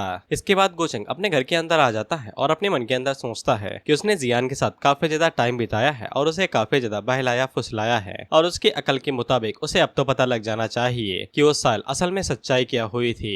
गोचेंग का प्लान ये है कि वो जियान को ये बताना चाहता है कि उसने जो उसकी हड्डी निकाली थी वो डिमोनिक नेचर की वजह से निकाली थी, वो ऐसा करना चाहता नहीं था क्योंकि इमोर्टल पाथ ओपन होने वाला था, इसीलिए गोचेंग अपनी तैयारियां करना शुरू कर देता है। इसके बाद वो सबसे पहले वर्ल्ड सीट को खरीदता है। अब गोचेंग के पास तीनों वर्ल्ड सीट आ चुके थे जिनको वो आपस में मिला लेता है और जब ये तीनों आपस में मिल जाते हैं और ऊपर से जब वॉइड का तड़का लगता है तो फिर ये बहुत ज्यादा पावरफुल चीज क्रिएट करते हैं। इसके बाद हम लोग देखते हैं कि गोचेंग के पास उसका इनर वर्ल्ड आ जाता है, यानी कि ये उसकी दुनिया है, वो यहाँ का भगवान है और गोचेंग अपनी इनर वर्ल्ड को अपनी मनमर्जी मुताबिक कैसे भी ट्रांसफॉर्म कर सकता है और वो बाहरी दुनिया से किसी को भी यहाँ पे ला सकता है। इसके बाद गोचेंग वहाँ पे क्रिएटर वाली पावर का इस्तेमाल भी करता है जो सामने की तरफ बंदर जमीन पड़ी हुई थी और जब गोचेंग अपने हाथ को ऊपर उठाते कहता है कि जागो तो फिर जमीन के अंदर से कई सारी बिल्डिंगें और घर बाहर निकलते हैं जो कि उस पूरी जगह को एक पूरी सिटी के अंदर बदल देते हैं। जिसके बाद गोचेंग मिंग के बारे में सोचता है क्योंकि वो रिबॉर्न हुई है तो फिर उसे कई सारे अपॉर्चुनिटीज के बारे में पता होगा और वो बेशक उन्हें जाने नहीं देगी। वहीं पे हम लोग मिंग को देखते हैं जो कि किसी तरफ जा रही थी अपने डिवाइन बीस्ट के ऊपर खड़ी होके, तो सभी लोग उसे ही देखते रहते हैं। वहीं पे हम लोग येलिंग को देखते हैं, हाँ ये इसी बंदे का नाम येलिंग है और ये भी मिंग के ऊपर लाइन मारने की कोशिश कर रहा था। खैर इसके पास एक लॉकेट है जिसके अंदर कोई तो आत्मा घुसी हुई है जो कि इसे गाइड करती है और बताती है कि औरतें छोड़ो, सीधा मंजिल पे ध्यान दो, तुम्हें किसी भी हालात में डॉट यानी इमॉर्टल पैलेस के अंदर दाखिला लेना ही है। हमें पता चलता है कि मिंग यहाँ पे एशियंट रिकार्नेशन सिंबल को लेने के लिए आई है जो कि येलिंग के पास है और लैंग टियान ने यहाँ पे येलिंग के साथ फाइट की थी जिसके बाद वो बुरी तरीके से हारा गया था और उसे काफी ज्यादा नुकसान हुआ था। लेकिन इन सभी चीजों की वजह से येलिंग काफी ज्यादा फेमस हो गया था जिसके बाद उसने दबदबे के अंदर आके गोचेंग से भी पंगा लेने की कोशिश की थी। लेकिन अभी उसकी ताकत सिर्फ ड्यूक फेस तक ही होगी, इसीलिए ये परफेक्ट टाइम होगा मिंग के लिए कि वो उस एशियंट सिंबल ऑफ रिकार्नेशन को ले सके, इसीलिए वो यहाँ पे ब्लैक स्टोन सिटी के अंदर आई हुई है। खैर येलिंग भाई साहब जैसे ही सिटी के अंदर एंटर होते हैं तो फिर उनका स्वागत सीधा आर्य फॉर्मेशन के धमाकेदार हमले से किया जाता है। हालांकि जो लॉकेट था वो अपनी एबिलिटीज का इस्तेमाल करके उसे बचा लेता है और येलिंग चिल्ला के पूछता है कौन है जिसने मेरे ऊपर अटैक किया। इसके बाद आसपास 4 एल्डर बाहर निकलते हैं जो कि मिंगिंग की तरफ से ही भेजे गए थे और ये सभी लोग सेंट कल्टीवेटर थे। येलिंग उन लोगों से पूछता है कि बिन बात के मेरे ऊपर अटैक क्यों किया, क्या चाहिए तुमको मुझसे। उसी टाइम पे वहाँ पे मिंग आती है जो कि येलिंग से कहती है कि माफ कर दे लेकिन मुझे तेरा एशियंट सिंबल ऑफ रिकार्नेशन चाहिए। वहीं पे येलिंग हैरान होता है कि उसने ये बात अपने दांतों तले दबाए रखी थी, किसी को पता कैसे चल गई। और वो मिंग से पूछता है कि तुम्हें कैसे पता चला, लेकिन मिंग उसे कहती है कि मरते हुए आदमी को ज्यादा जानने की जरूरत नहीं है। इसके बाद वो अपने हाथ से इशारा करती है तो चारों एल्डर्स आगे बढ़ते हैं और येलिंग की कब्र खोदने के लिए फावड़ा उठा लेते हैं। वहीं पे वो लॉकेट येलिंग से कहता है कि बच्चे जल्दी से उस मूव का इस्तेमाल कर अगर जिंदा रहना चाहता है और मैं बस इतना ही कर सकता हूँ, नहीं तो तेरी कब्र पक्का खुद जाएगी। इसके बाद वो चारों एल्डर पूरी ताकत से साथ येलिंग के ऊपर अटैक करते हैं और वहाँ पे तगड़ा धमाका होता है। लेकिन तब तक येलिंग ने उस लॉकेट वाले मूव का इस्तेमाल कर लिया था। जिसके बाद हम लोग देखते हैं कि उस लॉकेट के अंदर से लाजवाब पावर बाहर निकलती है जिसका ऑरा ग्रेट सेज फेस का था। जिसके बाद वो सभी एल्डर भागते हुए मिंग के पास जाने लगते हैं उसको प्रोटेक्शन देने के लिए। वहीं पे मिंग भी इस बात से हैरान हो जाती है कि इसके पास ये पावर कहाँ से आ गई, क्योंकि मिंग के पास ये इन्फॉर्मेशन थी ही नहीं। वहीं पे येलिंग मिंग के ऊपर अटैक करते हुए कहता है कि मुझे औरतें पसंद हैं लेकिन घटिया नहीं। इसके बाद वो डायरेक्ट मिंग के ऊपर अटैक कर देता है। वहीं पे मिंग आगे से कोई तलिस्मा वलिस्मा इस्तेमाल कर पाते कि उससे पहले ही कोई येलिंग से कहता है कि पीछे हट जा। इसके बाद वहाँ पे एक और तगड़ा धमाका होता है और ये भी power level great sage stage का था। हम देखते हैं कि वहाँ पे सिस्टर यानजी आ जाती हैं। वो लॉकेट वाली आत्मा जैसे ही सिस्टर यानजी को वहाँ पे देखता है और सिस्टर यानजी का लेवल भी एकदम बराबर का था, वो भी ग्रेट सेज कल्टीवेटर की थी, इसीलिए वो येलिंग को लेके तुरंत वहाँ से खिसक लेता है, नहीं तो येलिंग पक्का मारा जाएगा।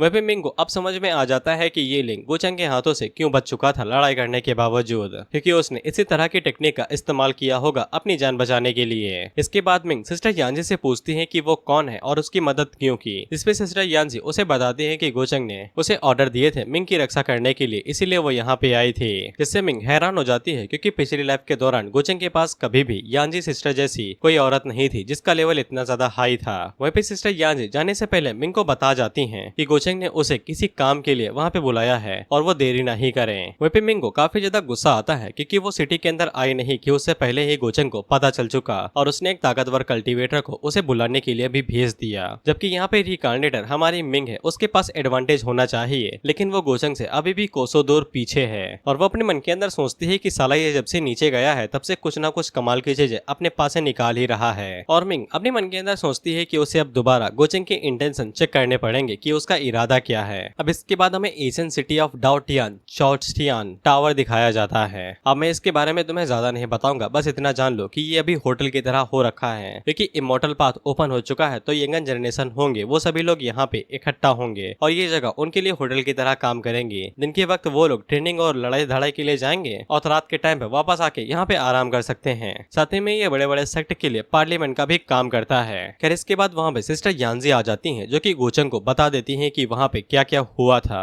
और वो येलिंग को रोक सकती थी, लेकिन उन्होंने रोका नहीं था क्योंकि इससे वो गोचंग के प्लान को खराब कर सकती थी। गोचंग को भी समझ में आ जाता है कि मिंग वहाँ पे अपनी पुरानी मेमोरीज के बलबूते पे गई हुई थी, लेकिन उसकी मेमोरीज उसके किसी काम में नहीं आई। वहीं पे गोचंग अपने मन के अंदर येलिंग को लेके सोचता है कि साला उसके पास ऐसी सीक्रेट टेक्निक आ कैसी गई और उसी टाइम पे सिस्टम उसे बताता है कि नया सन ऑफ फेट आया है, जल्दी से रेडी हो जाओ। इस पे गोचंग को समझ में आ जाता है कि अब आगे क्या करना है। इसके बाद वो सिस्टर यांजे से जाने के लिए कहता है। यहाँ पे सिस्टम ने गोचंग को किसी पर्सनैलिटी या फिर आइडेंटिटी के बारे में नहीं बताया है, इसीलिए गोचंग को अपने हाथों से ही न्यू सन ऑफ फेट को ढूंढना पड़ेगा कि आखिर वो बंदा कौन है। और ये न्यू सन ऑफ फेट गोचंग के कनेक्शन के अंदर ही होगा, क्योंकि अगर कोई ऐसा बंदा होता है जो गोचंग के कनेक्शन के अंदर नहीं है तो फिर सिस्टम उसे डायरेक्ट बता देता है। इसके बाद हम लोग टावर के अंदर आते हुए कई सारे यंगर जनरेशन के लोगों को देखते हैं और ये सभी यहाँ पे काफी ज्यादा खुश थे क्योंकि ये पूरी सिटी ही इमॉर्टल पाथ के लिए ओपन होने वाली थी और यहाँ पे कई सारी अपॉर्चुनिटीज हो सकती थी जो कि इन लोगों के लिए काफी ज्यादा फायदेमंद हो सकती थी,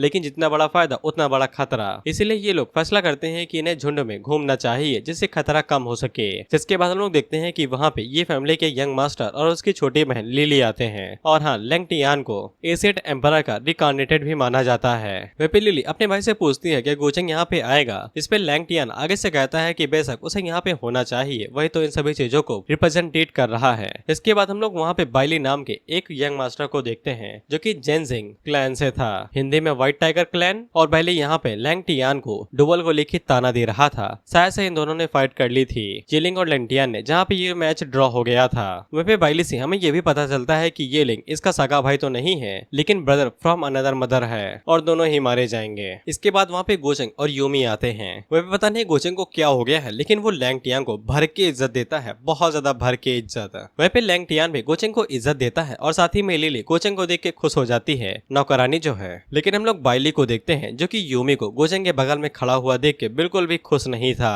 वहीं पे गोचंग लैंगटियान और लिली के साथ काफी ज्यादा बातें करता है और उनकी बातों से उसे इतना तो समझ में आ जाता है कि इसका टारगेट यहाँ पे येलिंग हो सकता है, लेकिन लैंगटियान बिल्कुल भी नहीं हो सकता है क्योंकि लैंगटियान तो सीधा बच्चा है और जो सन ऑफ फेट होते हैं वो बहुत ज्यादा कमीने और पाखंडी होते हैं। उसी टाइम पे गोचंग के पास सिस्टम का नोटिफिकेशन आता है जो कि उसे बताता है कि सन ऑफ फेट का जो रिलेशनशिप है प्यार मोहब्बत वाला, उसे डिस्ट्रॉय कर दो। गोचंग अपने मन के अंदर सोचता है निब्बा निब्बी का खेल और उसी टाइम पे बाइली आगे बढ़ता है जो कि यूमी को बुलाता है। इससे गोचंग को समझ में आ जाता है अच्छा। इसके बाद गोचंग वहाँ पे अपनी चालें चलना शुरू करता है और वो यूमी से कहता है कि तुम्हारा फियांसे तुम्हें बुला रहा है, क्या तुम उसे जवाब नहीं दोगे या फिर तुम मेरी वजह से काफी ज्यादा सावधानी से आगे बढ़ रही हो। जिससे वहाँ पे सभी लोग बात करने लगते हैं कि बाइली और यूमी का ऐसा भी रिलेशनशिप है क्या, लेकिन मैंने तो ये सुना था कि गोचंग यहाँ पे भी सभी चीजों को मैनेज कर रहा है, यहाँ तक कि एल्डर्स भी हैं वो भी उससे ज्यादा पंगे लेने के बारे में नहीं सोचते हैं। हालांकि यूमी भी उसी की तरह एक ऑथेंटिक डिसाइपल है, लेकिन ऐसा लगता है कि यूमी उसे डर रही होगी।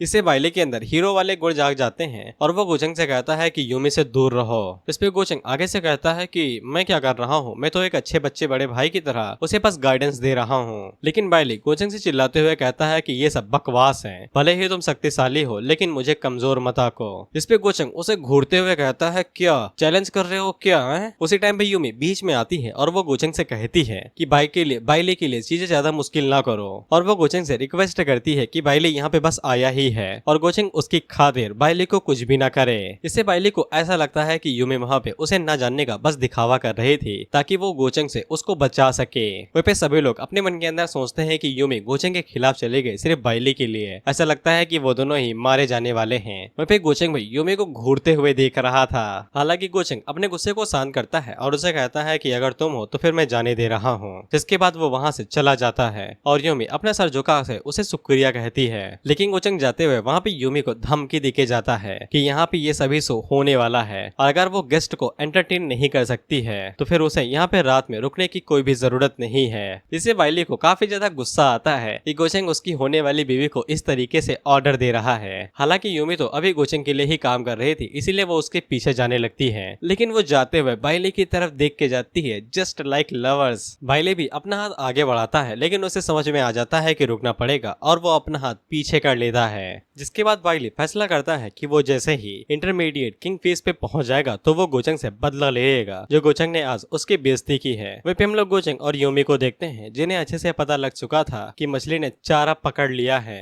इसके बाद वो दोनों अपने कमरे में आ जाते हैं और गोचंग भाई साहब हमें यहाँ पे अपना प्लान बताते हैं। दरअसल बाइली काफी ज्यादा इज्जतदार और समझदार क्लैन से आया है और उसे अच्छे से पता है कि अगर वो बाइली को डायरेक्ट उंगली करता है तो भी बाइली उसके ऊपर डायरेक्ट अटैक नहीं करेगा। लेकिन जब यूमी ने गोचंग के खिलाफ जाके उसकी साइड ली तो फिर यहाँ पे सभी को ये लगेगा कि बाइली एक कायर है जो औरतों के पीछे छुपता है खुद को बचाने के लिए और उसकी फियांसे जो कि कुछ सालों से किसी दूसरे मर्द के हाथों मैनिपुलेट हो रही है तो वो इस बेइज्जती को बिल्कुल भी सह नहीं पाएगा। इसके बाद वो अपने सबसे अच्छे भाई येलिंग के साथ मिलके गोचंग के ऊपर अटैक करेगा ताकि वो अपनी फियांसे को बचा सके। और जब वो दोनों चुपके से गोचंग के ऊपर अटैक करेंगे तो फिर गोचंग और यूमी उन्हें धर दबोचेंगे। खैर इसके बाद गोचंग वहाँ से जाते हुए यूमी से कहता है कि जाओ और जाके अपने फियांसे से मिल लो, वो भी काफी ज्यादा उदास होगा। हम लोग बाइली को देखते हैं जो कि सच में बहुत ज्यादा उदास था और बहुत ज्यादा गुस्से में था और सारा गुस्सा अपने नौकरों के ऊपर निकाल रहा था। खैर उसी टाइम पे यूमी वहाँ पे अपने फियांसे से मिलने के लिए आती है जो कि बिल्कुल परफेक्ट एक्टिंग करती है। यहाँ तक कि बाइली को भी पता नहीं चलता है कि यूमी उसके सामने एक्टिंग कर रही है और उसे बस इतना लगता है कि गोचंग यूमी को बहुत ज्यादा बुली कर रहा है और यूमी उसकी खातिर गोचंग के सामने खड़ी हुई थी। और साथ ही में मुर्गे को अच्छे से फंसाने के लिए यूमी उससे गले भी लग जाती है और उससे वादा लेती है कि इमोर्टल पाथ इवेंट खत्म होने के बाद क्या बाइली उसे इमोर्टल पैलेस से बाहर निकाल लेगा।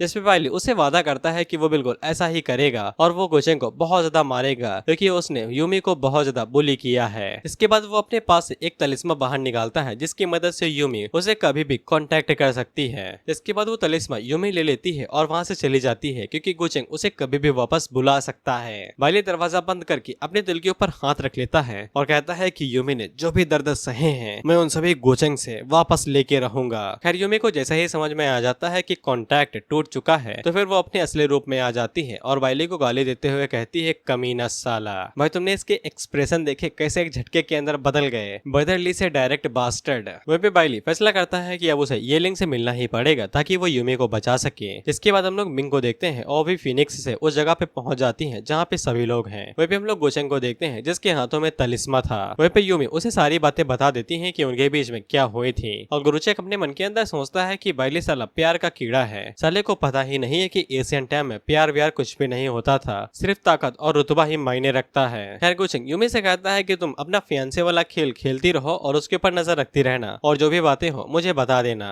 और जब ये लिंग उसे मिले वो भी बात मुझे आके बता देना। इसके बाद गोचंग को पता चलता है कि क्राउन प्रिंसेस यानी कि मिंग आ चुकी है। वहीं पे हम लोग यूलिंग को देखते हैं जो कि जैसे ही मिंग को देखता है तो फिर उसकी सटक जाती है और अपने मन के अंदर सोचता है कि मैं इससे तो बाद में निपट लूंगा। मिंग जैसे ही नीचे उतरती है तो फिर गोचंग उसे वेलकम करने के लिए आता है लेकिन मिंग उसे कोई भी भाव नहीं देती है। इससे गोचंग का दिल टूट जाता है। वैसे बिना शादी के सुहागरात मनाने के बाद डायरेक्ट अब मिल रहे हैं। हालांकि मिंग गुस्सा गोचंग से इसलिए थी क्योंकि उसने एक औरत को उसे बुलाने के लिए भेजा था, इसीलिए गोचंग उसे सूंघते हुए कहता है कि मुझे तो किसी के जलने की खुशबू आ रही है। इसके बाद वो मिंग को बता देता है कि सिस्टर यानजी एक पावर हाउस है जो कि लोअर रियलम से लाई गई हैं और वो गोचंग की बस फॉलोवर हैं। और वो मिंग से पूछता है क्या तुम्हारा गुस्सा शांत हुआ। यूमी उसे कहती है कि तुम बहुत ज्यादा बड़े वाले हो, जल्दी से बताओ तुम्हें मुझसे क्या चाहिए। इस पे गोचंग उसे बताता है कि उसने यानजी से सुना था कि उसने एक कल्टीवेटर के ऊपर एम्बुश अटैक किया था लेकिन वो फेल हो गई और इसी वजह से मिंग को काफी ज्यादा गुस्सा आया है तो फिर गोचंग उसकी मदद कर सकता है उसे ढूंढ के बाहर निकाल के कुत्ते की तरह मारने में। इससे मिंग काफी ज्यादा हैरान हो जाती है कि गोचंग उसकी खातिर किसी को मारने के लिए भी राजी है जबकि वो अभी तक येलिंग के बारे में कुछ भी नहीं जानता है। मिंग उसे पूछती है क्या तुम किसी को भी मार दोगे अगर मैं उसे मारना चाहती हूँ। गोचंग उसे कहता है क्या फर्क पड़ता है, अगर तुम उसे मारना चाहती हो तो बेशक मैं तुम्हारी खातिर उसे मार दूंगा। वह मिंग अपने मन के अंदर सोचती है कि इसे अचानक से क्या हो गया। खैर क्या ही फर्क पड़ता है, गोचेंग के मुताबिक वो किसी को भी मारने वाले शब्द आसानी के साथ बोल ही सकता है, लेकिन ये मेरी खातिर ये लिंग को क्यों मारेगा। और देखते ही देखते मिंग का एटीट्यूड गोचेंग के लिए थोड़ा सा बदल जाता है, इसलिए सिस्टम गोचेंग को थोड़े से लक पॉइंट दे देता है। वह गोचेंग मिंग से पूछता है कि तुम ये लिंग को मारना चाहती थी, आखिर उसके पीछे वजह क्या थी। अगर तुम बताना चाहो तो बता सकती हो, नहीं बताओगी तो फिर मैं खुद ही पता लगा लूंगा। जिसपे मिंग आगे से शर्माते हुए बताती है कि ये कोई बड़ी चीज नहीं थी, बस ये लिंग के पास कोई इनहेरिटेंस थी, एशियन रिकार्नेशन बुक्स, और वो मिंग को चाहिए थी, इसीलिए वो यहाँ पे ये लिंग से लेने के लिए गई थी। गोचेंग आगे से कहता है कि अच्छा रिकार्नेशन बुक्स, और वो बाद में हैरान होकर मिंग से कहता है कि तुम एक बंदे को मारने के लिए चले गए, उससे उसके खजाने चुराने के लिए। इससे मिंग को काफी ज्यादा शर्मिंदगी महसूस होती है, क्योंकि ये लोग नोबल लोग हैं यार, ये लोग किसी से खजाना चुरा रहे हैं, जो कि बहुत ज्यादा घटिया बात है। इसीलिए गोचेंग मिंग की काफी ज्यादा बेइज्जती करता है और उसके इर्द गिर्द घूमते हुए कहने लगता है, मुझे तो ऐसा लगा था कि उसने तुम्हें गुस्सा दिला दिया होगा या फिर तुम्हें छेड़ दिया होगा, लेकिन तुम तो उल्टा उसी को लूटने के लिए चले गए थे।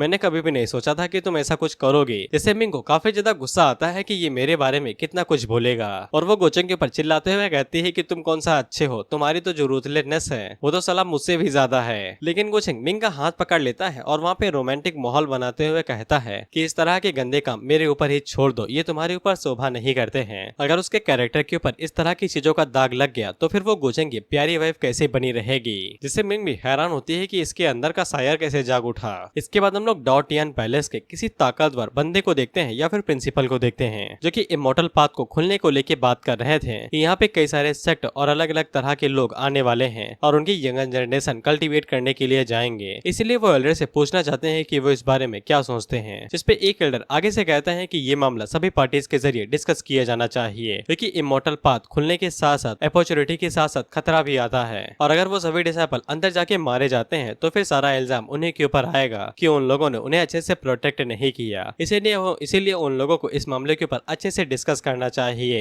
एक फीमेल लीडर आगे से कहती है कि वो जगह बहुत ज्यादा कमाल की है और वहाँ पे कई सारी अपॉर्चुनिटीज हो सकती हैं, लेकिन वहाँ पे कई सारे अलग अलग जगह हैं जहाँ पे एशियन मिस्ट है। यहाँ तक कि वो एल्डर्स अगर अंदर जाएं तो वो खुद की लोकेशन के बारे में पता नहीं लगा सकते हैं, लेकिन यंगन जनरेशन के लिए अगर वो वहाँ पे ट्रेनिंग करने के लिए जाते हैं तो फिर कैजुअलिटी रेट बहुत ज्यादा हाई होगा, यानी कि मौतों का रेट। वहाँ पे एक एल्डर थे, अब वो आगे से कहते हैं कि भाड़ में गई ये सारी चीजें, अगर मामला जिंदगी और मौत का ही है तो फिर हम लोग उन्हें पहले ही बता देते हैं कि अगर वो लोग अंदर जा रहे हैं तो सवारी अपने सामान की खुद जिम्मेदार है, अगर उनके साथ अंदर कुछ भी होता है तो फिर ये उनकी गलती नहीं रहेगी। इस पे एक एल्डर आगे से कहते हैं कि एल्डर यान की बात बिल्कुल ठीक है, उन्होंने जो कहा है वो बात काफी ज्यादा अच्छी है, हमारा डॉटियन इमोर्टल पैलेस पूरी तरीके से जिम्मेदारी थोड़ी ना ले सकता है। जिसपे दूसरे एल्डर भी आगे से यही कहते हैं कि हम लोगों को ये बात बिल्कुल क्लियर कर देनी चाहिए, अगर वो लोग इसे एक्सेप्ट करते हैं तो फिर एक्सेप्ट करें, नहीं तो पीछे हट जाएं। जिसपे जो प्रिंसिपल थे वो आगे से कहते हैं कि यंगन जनरेशन में कई सारे जीनियस यहाँ पे इकट्ठा हुए हैं और अगर वो आपस में लड़ेंगे इस बात को रोका ही नहीं जा सकता है, और एक होस्ट के नाते अगर वो लोग कुछ भी नहीं करते हैं तो फिर उनकी एकेडमी के लिए ये बहुत ज्यादा शर्मिंदगी की बात होगी। जिसपे एल्डर यान आगे से कहते हैं कि उनके पास 5 ग्रेट ऑथेंटिक डिसाइपल हैं, जिनमें से चू जिसका दोएस्ट हार्स पहले ही डैमेज हो चुका है और वो अपने इमोर्टल पैलेस वापस लौट चुका है, बाकी बचे 3 वो भाई सर्कुलेशन के अंदर जा चुके हैं, उनसे कोई उम्मीद ही नहीं है, और बाकी बचे हुए बाकी सब वो साले इतने बेवकूफ है कि उनसे कोई उम्मीद ही नहीं की जा सकती है। वही एल्डर यान सैवेज है, सीधा जवाब देते हैं। इसके बाद वो सभी एल्डर ली सुई की तरफ देखने लगते हैं, जिसपे एल्डर यान उन लोगों से चिल्लाते हुए कहते हैं कि गधों मेरी तरफ क्यों देख रहे हो, मेरा इससे कोई लेना देना नहीं है, पैलेस की रेपुटेशन गई तेल लेने, और अगर तुम लोग ये सोच रहे हो कि मैं अपना पर्सनल रिवेंज के चक्कर में तुम लोगों के बहकावे में आ जाऊंगा तो बिल्कुल भी मत सोचना। इस पे एक एल्डर आगे से कहता है कि नहीं नहीं हम ऐसा नहीं करेंगे, हम लोग कैसे एक जूनियर के खिलाफ कोई भी लफड़ा कर सकते हैं, और वो आगे से कहते हैं कि अगर हम लोग गोचेंग को ये मौका देते भी हैं तो भी हमें लगता है कि वो हमारे पैलेस के ऊपर कोई खतरा डाल सकता है। जिसपे एल्डर ली सुई आगे से कहते हैं कि हमें घंटा फर्क नहीं पड़ता है कि गोचेंग क्या करता है, क्या लेना देना है, उसके जो भी एक्शन है उसका कोई भी अंदाजा नहीं लगा सकता है, लेकिन मेरी मानो तो फिर हम लोग उसे ही मौका दे सकते हैं, क्योंकि वो कभी भी सेक्ट के इंसेक्टर के खिलाफ बगावत नहीं करेगा, और अगर वो हमारे पैलेस को रिप्रेजेंटेट करता है तो फिर इससे हमारा स्टेटस बना रहेगा। बेसिकली यहाँ पे पैलेस के सक्सेसर के लेके बात हो रही थी कि कौन सक्सेसर बनने वाला है। वह भी गोचेंग ने पहले ही सारी चीजें सेट कर दी थी कि किसी भी रास्ते से चले जाओ सक्सेसर तुम्हें गोचेंग ही मिलेगा। अब इसके बाद एल्डर फंस जाते हैं, अब उन्हें गोचेंग से मिलने के लिए जाना ही पड़ेगा बातें करने के लिए, और इसी के साथ ये एपिसोड यहीं पे खत्म होता है।